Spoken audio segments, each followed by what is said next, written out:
Waqt it-tnedija tal-Malta Vision 2050 il-Ministru għall-Ekonomija u l-Intrapriża Silvio Xkembri ħabbar li l-viżjoni għal 25 sena li ġejjin se tinbena fuq 4 pilastri: l-innovazzjoni u teknoloġija, s-sostenibilità, l-infrastruttura u l-iżvilupp tat-talent. Jkun proċess inklusiv li ninkludu l-kulħadd u da ma jistax ikun proċess ta' ministru wieħed jew ta' gvern wieħed. Diskussjoni m'għedix li il-problema biex inġibu t-turisti, llum għandna bżejjed turisti li rridu nistgħu nażlu. Issa llum m'għedix id-diskussjoni biex inġibu l-investiment għaliex għandna ħafna investiment u nistgħu nażlu. M'għedix diskussjoni biex noħolqu l-jobs għax illum m'għandniex problema tal-qatt wara nistgħu nażlu x'tip ta' jobs u dik hija l-kwalità.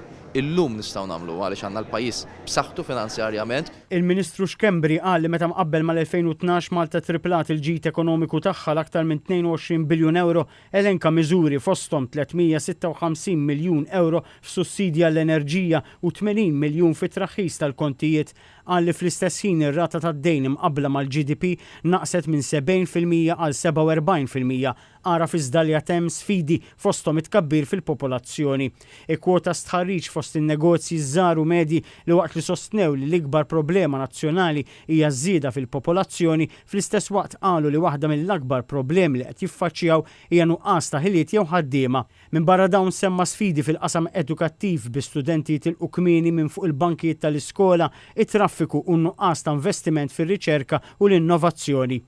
Il-kellim tal-Partit Nazzjonalista l-Ekonomija u l-Intrapriża Jerome Caruana Cilja kwota stħarriġ li qal li juri kif min jinvesti madux jara lil Malta attrajenti għall-investiment u naqsu dawk li jridu jinvestu fil-pajjiż.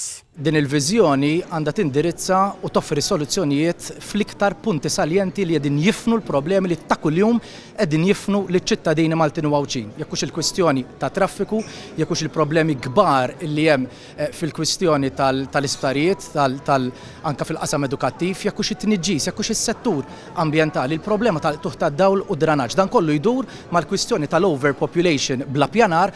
Appella wkoll għall-għaqda biex l-istrateġija maqbula tibda tkun implementata.